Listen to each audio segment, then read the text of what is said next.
Hello, welcome to another class with me. My name is Ming, and today we're going to look at how to expand a set. In this case, is 1 minus 4x to the power of half.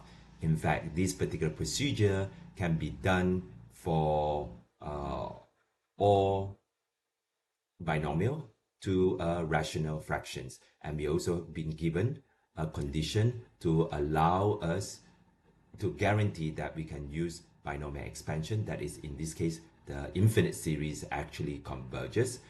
This particular technique is used in the past to approximate set like this to find the and numbers to rational fractions. So the first step that we're going to do is to change this value that is from square root into something with a negative index. So 1 minus 4x to the power of to the power of half, not negative index, to a fractional index. So in this case, it's just half. And we can see now that n in this case is equal to half. And then our a is equal to 1, and our b is equal to negative 4x. We use the formula booklet and find the extension of binomial theorem. The formula is here to help us with the expansion. So the first thing is that we write a to the power of n and then back bracket and 1. So 1 to the power of half, which is 1, big bracket, 1 plus. Now I'm going to use red to denote the second term, which is n. N in this case is half. And then b minus a. b minus a is just negative 4x divided by 1, which I'm going to just write negative 4x. And then third term in this case is this, right? The thing in blue here. So I'm going to be plus half minus 1, and then over 2 factorial, which is 2, times b over a, which is negative 4x, divided by 1 is just negative 4x squared, plus dot dot dot to infinity. Since this question only asks for the first 3 terms, I stop at this point. Now I just need to simplify what I have. So 1 to the power of half is just 1 times 1. Here is half times negative 4 is negative 2, so it's negative 2x. And here is half times half, but here it's negative half, so it's negative a quarter. Negative a quarter divided by 2 is negative 1/8. And then next I have 16x squared. All right, plus dot dot dot.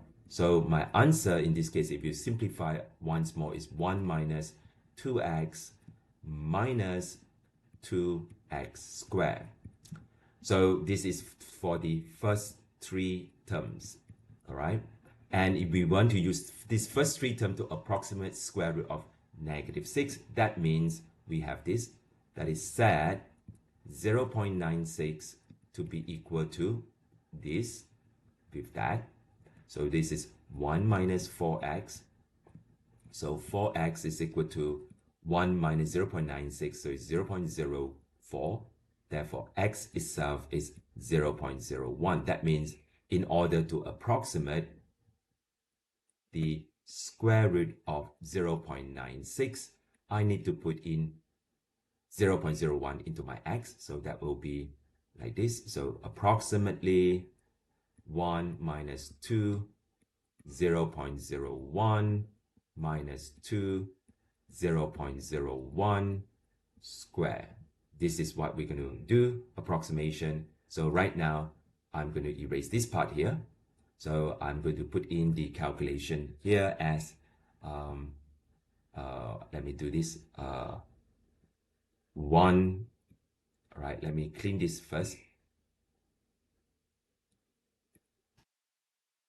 Right, clear scratch pad, for example. So I'm going to put in 1 minus 2x, so it's bracket 0.01, bracket minus 2, and then bracket again 0.01, everything square. So this is what we have. So we get 0.9798. All right. You can put this into a fraction if this make it easier for you. So what I'm going to do is that I'm going to store this value and call this alphabet A, small alphabet A, enter this. And so this is roughly 0. What was that answer? 9798.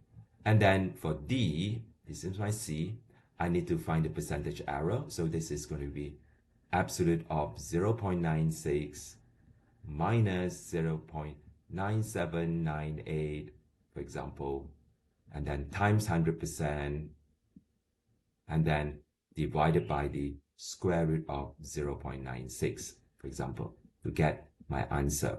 So let us do this by using this button, the one beside the book. All right, use that. That means to get a fraction, then I put in the absolute value on top, and then square root. So use this square root of 0.96, and then space minus A, right? And then space times, all right? This is going to be times 100%, and then divide by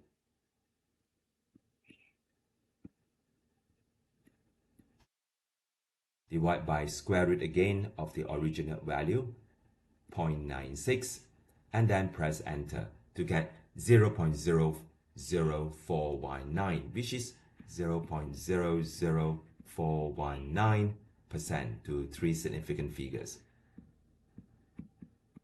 Right. This 1 to 3 significant figures will be 0.980 to 3SF. But in calculations, we don't use the approximation. We use as complete the value that we get. So here we get 0.00419. So if you look at actually in fraction, this is 4899 over 500. This is actually more accurate. In fact, it is better not to use the fraction. It's better to use the, not to use the decimal, but it's better to use the fraction instead. And putting this in, I will get this value. This is the formula for percentage error over here. So make sure you remember this. And this is a very small error. So how good is the percentage error in this approximation? Very good. Actually, you're right. It's very good. It's less than 1% error. And how can we improve the approximation further? Yes, we can do that by increasing the number of terms that we use to approximate this particular expression. Thank you and bye.